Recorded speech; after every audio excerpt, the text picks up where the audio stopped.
Hey guys, how's it going? So in this video, we're going to be talking about AMD and if AMD deserves to be bigger than Intel. So currently, AMD has a market cap of $185 billion. It is the combination of Xilinx and AMD together because they closed the Xilinx merger. So AMD is $185 billion. Do you think they deserve to be $185 billion? Do you think they deserve to be higher than Intel market cap? Because Intel right now currently is sitting at 183.4 billion. Intel, you know, makes so much more money than AMD. They currently make between $5 to $7 billion of revenue per quarter, of profit per quarter, while AMD is making roughly, I don't know, like 500 million with Xilinx. Oh wait, no, a billion. I think they make almost $1 billion of profit. I think.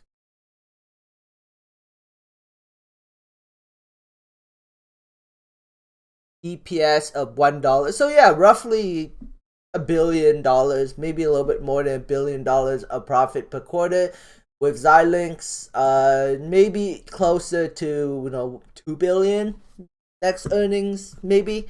Who knows at the end of the day? But they don't make anywhere near the amount of profit Intel does. Maybe future growth is priced in, or maybe it's just the market wanting to pump up AMD stock. I don't know at the end of the day, but you know, with the I really, I that's the thing with the market. I don't understand why some of these companies have such high evaluations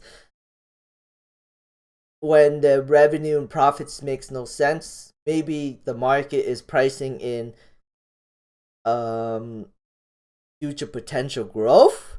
Maybe they think AMD will be the new Intel in the future, and they are pricing that in. Or maybe the market is just hyped up, or maybe the market is planning to crash AMD stock massively. But I'm thinking the insiders of Xilinx, they are probably going to sell AMD stock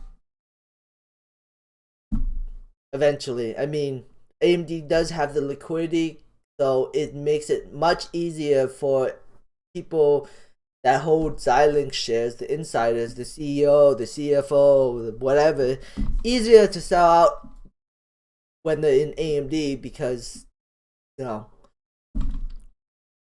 AMD has much higher liquidity than Xilinx when it was trading.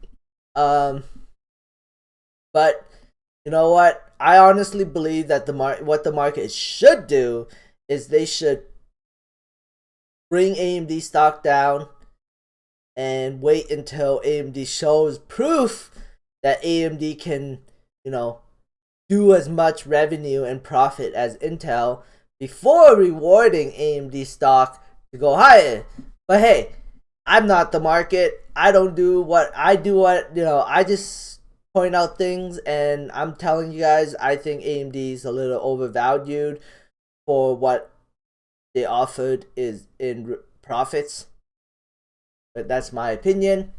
I think Intel is a much better bargain. I don't own both. I don't own any of these shares, but because I'm concerned of a potential bigger correction coming on Monday when Russia invades Ukraine. But that's my take on the market right now. I think the market is dangerous, and yeah.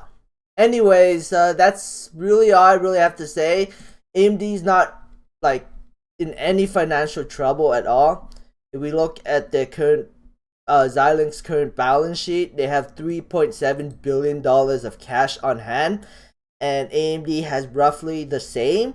So the combined company has over $7 billion of cash on hand, and the total debt is $1.5 billion. AMD has about $600 million, so $2 billion of debt, over $7 billion of cash on hand, and the combined company is making roughly $2 billion of profit per quarter. So you take $2 billion of profit per quarter, $7 billion of cash on hand, $2 billion of debt. The company's not going to go bankrupt. The market cap is determined by rich people, not how the company performs. Company's not in danger of bankruptcy or anything. I'd say that AMD's financials are very, very, like, in very good health right now. And the higher AMD goes, the more overvalued it becomes. That's my opinion. I think AMD's going for a correction here in the short term, but that's my opinion. We'll see. I'm watching Avatar: The Last Airbender because I was watching uh, The Legends of Krina. I forgot. Whatever. It was a pretty good show, so I thought I might as well watch The Last Airbender. The Last Airbender was made in 2004, so the animation is kind of throwing me off, but the storyline's pretty good. I enjoy it. Not too much to say. Anyways, thanks for watching. Subscribe for future updates, and have a great day. Bye.